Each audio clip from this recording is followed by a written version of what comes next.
Hello friends, स्वागत है आपका अपने चैनल फैक्ट्स अरावली में। आज हम आपके समझ दो कहानी लेके आए हैं, चकवा और बाघ की। शुरू करते हैं पहली कहानी के साथ। चकवा मराठी और कोंकण कल्चर में एक भूतिया घटना को दर्शाया जाता है। भारत में आपको हर जगह अलग अलग तरह के अनुभव मिलेंगे, खासकर जब बात भूतिया अनुभवों की आती है तो सबकी दिलचस्पी थोड़ी और बढ़ जाती है। देश का एक ऐसा ही भूतिया हिस्सा है जिसका नाम कोंकण है। यहाँ पर लोगों को रात में खौफनाक अनुभव होते हैं, जिसे यहाँ के लोग चकवा कहते हैं। आज हम आपको बताएंगे कि आखिर ये चकवा क्या होता है।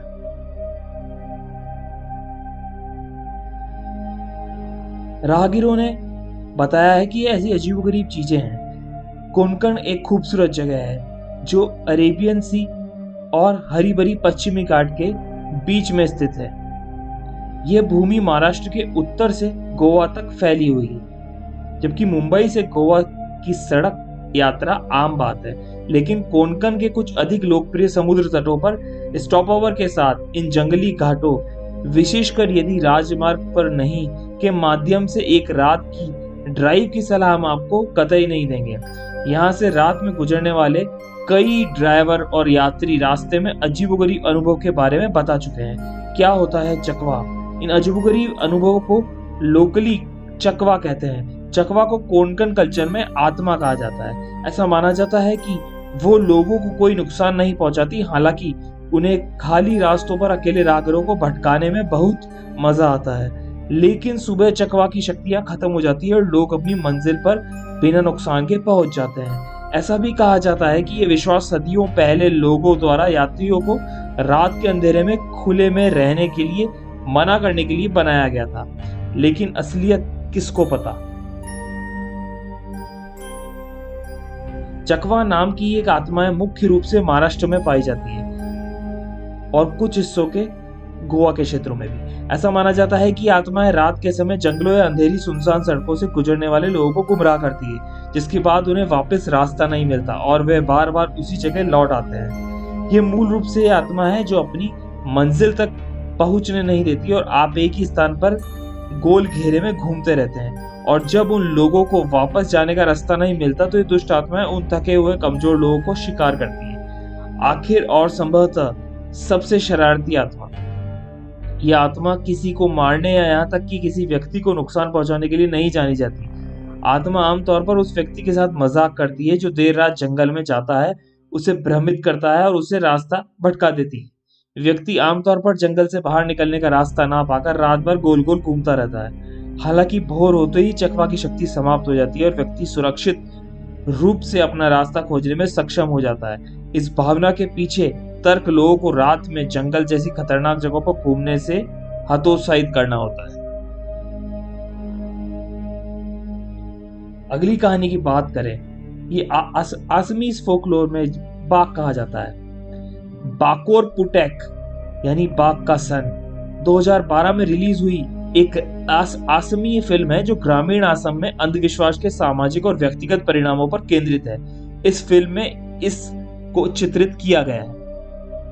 बाघ की उत्पत्ति की बात की जाए तो युगों से चली आ रही कहानियों में से बाघ की कथा इस क्षेत्र की सबसे भयानक और आकर्षक कहानियों में से एक है।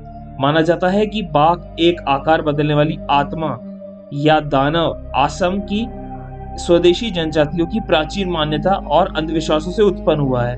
बाघ शब्द असमीय शब्द भकोर से लिया गया है, जिसका अनुवाद एक बुरी आत्मा या राक्षस के रूप में किया जाता है। एक बार ये अपने शिकार का विश्वास हासिल कर लेता है जो बाघ अपने असली रूप को प्रकट करता है, जिससे आखिर अक्सर तेज पंजे, बड़े नुकीले चमकदार लाल आंखों वाले राक्षसी प्राणी के रूप में वर्णित किया गया है। माना जाता है कि खोखराझर और बारपेटा जैसे स्थानों में बाघ मुख्य रूप से निचली असम के क्षेत्रों में रहते हैं। ये जलीय जीव अपने जानलेवा स्वभाव के लिए कुख्यात है, क्योंकि ये अपने शिकार को मारने के लिए शरीर को गहरे पानी में नीचे छुपा देते हैं। नए तथ्यों की बात की जाए तो ये अपने जानलेवा स्वभाव के लिए कुख्यात है। इसे मछली खाना भी बहुत पसंद है। बाघ एक भद्दा दिखने वाला जलीय जीव वाला प्राणी है जो असम के लोक कथाओं में माने जाने वाला राक्षस या भूत है, जो झील या तालाबों के आसपास रहता है। लोक कथाओं के अनुसार बाघ का पसंदीदा खाना मछली होता है और ये इंसानों से दूरी बनाकर रखता है, लेकिन अगर कोई इंसान इसे नुकसान पहुंचाने की कोशिश करता है या इसे डराता है तो ये उनकी जान ले लेता है और उनकी लाश को पानी की गहराई में छिपा देता है। बाघ के शिकार अधिकतर मछुआरे लोग ही बनते हैं और कहा जाता है कि इंसान को मारने के बाद ये उसका रूप ले लेता है और उस व्यक्ति के परिवार के साथ रहने लगता है। बाघ की शक्ति की बात की जाए तो बाघ के पास एक ऐसी थैली होती है जिसके अंदर माना जाता है कि उसकी सारी शक्तियां कैद होती है और जो भी इंसान इस थैली को उससे छीन लेता है बाघ पूरी तरह उस व्यक्ति के वश में हो जाता है और किसी जिन्न की तरह उस व्यक्ति की सारी बातें मानता है। कुछ लोगों का कहना है कि बाघ में एक थैली होती है जिसमें उसकी आत्मा कैद होती है। यदि कोई उस थैली को हड़पने में सफल हो जाता है तो बाघ अपने आप उसके अधीन हो जाता है।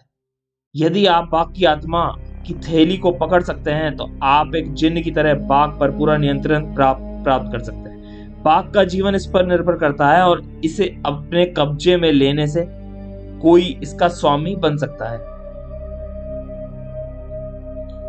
बाघ की दंतकथाओं की बात की जाए तो बाघ की दंतकथाओं के अनुसार आकार बदलने वाले राक्षस को मछली के लिए अजीबोगरीब शौक है। मछली के लिए अपनी अतृप्त भूख और हिंसा की प्रवृत्ति के साथ बाघ इस क्षेत्र में सबसे भयानक और आकर्षक दंत कथाओं में से एक है। बाघ अपनी जानलेवा प्रकृति के लिए कुख्यात है। कई बार तो लोगों को पता भी नहीं चलता कि जिस व्यक्ति के वह साथ है वह उनका भाई बहन परिचित नहीं है। बाघ को आमतौर पर प्रकृति में पुरुषवादी माना जाता है। बाघ जानलेवा हो सकता है, अपने शिकार को मौत के घाट उतार सकता है। यह अक्सर मृत्यु के बाद अपने शिकारों का रूप धारण कर लेता है और या पीड़ित को अपने कब्जे में कर लेता है। इसके बाद यह पीड़ित परिवार के साथ रहने लग जाता है, उन्हें भी मारने की कोशिश करता है। एक फटा हुआ मछली पकड़ने का जाल से ले जाने से बाघ से बचने में मदद मिल सकती है, क्योंकि कहा जाता है कि वह इससे डरते हैं। यह माना जाता है कि लोहे का ताबीज पहनना, विशिष्ट प्रार्थनाओं का पाठ करना या किसी दरवाजे पर शुभ चिन्ह बनाना बाघ के द्वेषपूर्ण इरादे से रक्षा कर सकता है। अंत में निष्कर्ष की बात की जाए तो पता नहीं देश के अन्य स्थानों पर पाया या देखा गया है या नहीं, लेकिन असम के 70 के दशक के अंत तक ये बहुत लोकप्रिय था।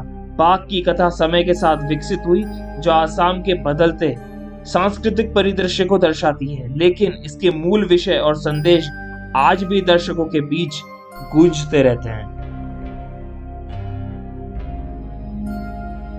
और रोचक जानकारी जानने के लिए जुड़े रहिए हमारे चैनल से। उसके लिए please do like and subscribe our channel और नए नोटिफिकेशन के लिए बेल आइकन को दबाना ना भूलें। आपका दिन शुभ रहे। धन्यवाद।